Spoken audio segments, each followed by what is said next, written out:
Okay. This right here is a brand new case from NZXT. It is called the NZXT H6 Flow. Anytime I get a case from NZXT, I'm always intrigued because I always know they do certain things to make their cases a little bit different than the other cases on the market. And this one has a few tricks up its sleeve that are gonna impress you. But first, let's cover all the options, the pricing, the colors, and everything that you can get. The version that I have right in front of me right here is the H6 Flow non-RGB edition, and it's priced at $109. You heard that right. A dual chamber case, fully glass, incredible looking, high quality for only $109, and it comes with 3 fans included. Now there is a second variety and it's called the H6 Flow RGB, and the only difference is you get 3 RGB fans instead of 3 non-RGB fans from NZXT, and that one is priced at $135, which is also a great price for the quality of the RGB fans that you get from NZXT. You can get it in either black or white in both varieties, and the whole purpose of this case, why NZXT even came up with this, is to design a case that gives you uninterrupted view of your PC case, but also it increases the airflow and the cooling in this case, which is what makes this case a little bit different than other cases. Before I bore you with all the specs, I'm going to talk about the things that make this case different, and then we're going to go into more details with other things that you can do with this case. The first thing that makes the NZXT H6 stand out is right here. You get something called angular cooling. On this side, you can see that the corner is cut diagonally and it's not part of the square, which is the case. And the reason for that is airflow. You get 320 millimeter fans right here on this side included, and they're directly directed at the GPU. So all the air is going to come in directly at the GPU and get pushed by the bottom fans that can be installed up here, and the airflow is going to be directly hitting the GPU instead of other cases where the airflow is coming directly this way and then it's just over here in the glass and then it gets moved eventually. In this case, the airflow is directly hitting the GPU, which will increase your temperatures guaranteed. That is the first thing. The second thing also has to do with fans. If you look closely right here on the bottom, there's a dent in the fan mounts, and the reason is you don't want to be looking at your case and seeing clunky fans and cables coming out of the bottom of the case. So they are going to be mounted flush with the bottom, so when you put your fans in the bottom, you're looking at them, they're going to be flushed with the bottom, and there's not going to be any bulkiness or anything coming out of the case, giving you more space, giving you a much better looking view when you're looking at your case. Especially if you get reverse fans, they're going to look super clean at the bottom right there. Those two things already take the case to the next level. And the third one, I think that is the most important one, is the price. I've reviewed tens of PC cases. A lot of them look like this. I've already looked at the Height White 40 and other cases that look very similar, and the price of this one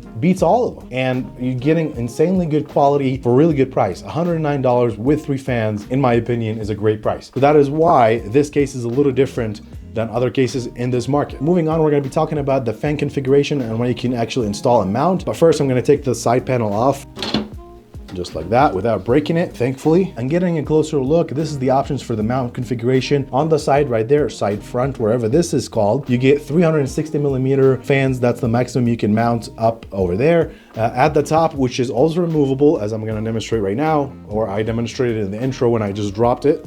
You can just pop it off just like this. And on the top of the case, you can mount up to 360 millimeters or 280 up at the top, radiator or fans. So that is super nice. On the bottom, which is kind of unfortunate, you can only mount 2 140 millimeter fans. You can't mount any 120. I'm not 100% sure what the design behind that was, but you will have to go and get bigger fans for the bottom, which honestly a little bit sucks, but I understand. I think the biggest reason for that is because they want it to be fully flushed, and if you have a 120 millimeter down here, it's not going to be fully flushed. It's going to be like some spacing and weirdness. So I guess I do understand the sacrifice they had to make in that situation, but keep that in mind when you're looking at this case. On the back, obviously you get a 120 millimeter fan, so 9 fans total is what you can mount in this case. For motherboard, you can get all the compatibility. You're getting ATX, micro ATX, and mini ATX. The nice thing about NZXT motherboards, they already come with everything installed for any motherboard you want to put on here, which is super nice. But this is pretty much all the mounting options fans wise and radiator wise that you can do. One thing I do want to mention of is the mesh system. This is a brand new mesh system. It's not actually mesh where you can remove it and clean it. All the holes are part of the actual panels. They're very little, so they're not going to have a lot of things going through them, but it makes it easier to clean in my opinion, and you get much better airflow. If you look at the side right here, you're getting a ton of holes. On the bottom, there's a ton of holes. The back is literally fully all holes, as well as the top, which has a ton of holes, and the back panel has a massive opening right here, right behind the motherboard. Airflow wise, I'm not really worried about this. It's gonna give you really good temperatures. Now for the question, is the front panel removable? I think it might be a little more complicated than that, but I think it is removable. It looks like there's screws right here that you can do. I'm honestly not gonna mess with this, but I think it is removable because I can see all 4 screws that connect the front panel,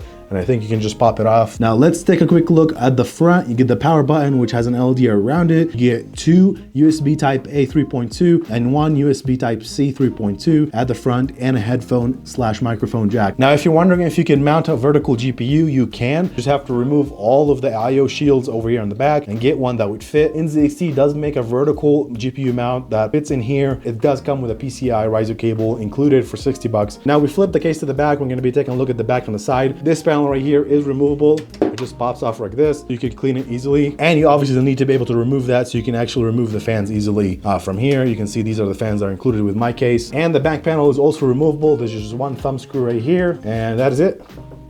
You just pop it off and now it's off. This is one of the things I really like about the all NZXT cases. The H9 Elite does this. All of the cases that they've been releasing, everything's removable. Super easy. Just pop off, pop in, pop off, pop in. What is that? Pop off, pop in. Anyway, let's take a quick look at the back right here. As always, you get a good amount of space, and with this angular cooling thing, now you have a raceway right here on this side, instead of right behind the motherboard. You also have 2 Velcro strips at the top and 3 Velcro strips right here, so you can do cable management properly. The power supply mounting is going to be vertically mounted right here, right behind the motherboard, which we're seeing more and more in PC cases to save more space in the back. Under that, you're going to get an SSD and a hard drive bay. You get 2 2.5-inch SSD mounts and 1 3.5, and it is obviously removable, this hard bay drive. There's 1 thumb screw right here that I think that's it, and then you just lift and it is removable just like that. And this is where you're gonna get your accessory box, and super easy, giving you more space. I don't use any SSDs or hard drives, but if you do, perfect use for that. I just like having more space here for cable management, and we all know it's gonna be ugly back here when I try to build a PC in this. And over here, you just get all your cables that you need to connect to your motherboard, and that is pretty much it. The one thing that I'm not sure about, and I hope that's the case, is if you buy the RGB version of this case, do you get an NZXT RGB controller with it? I would think they do, because that's how they do with other cases, but with this one, you don't get. They're just daisy chained, and you can plug one. I will confirm right here in the text if you can actually get an RGB controller with the case or not, after I film this video or whatever. But that wraps it up. Very simple, very clean. The design is super cool. The case looks really good. I've always loved any case that NZXT has sent me, and this one is a little different. It is priced very competitively, which I think is going to make it stand out. What I'm hoping will happen is that the H7 will retire, the H6 will kind of take over, because this design is phenomenal. It's a good size, it's not too big, it's not bulky, and I think that's going to make this case very popular very soon. And one thing that I hope that doesn't happen to you is that you see this video and you want to buy it, and you click the link down below in the description and it's already sold out. That's what happened with the H9 Elite, so I hope that's not the case with this case. I hope they have a lot of stock. By the way, this is not a sponsored video. These are my opinions. They don't have any input or say on this video. This is my honest opinion. I really like it. I think it's a super clean case. Anyway, thank you guys so much for watching this video. It's really appreciated. If you're interested in the H6 Flow, the links will be down below in the description. Other than that, thank you guys so much for watching, and I'll see you next time. Bye bye.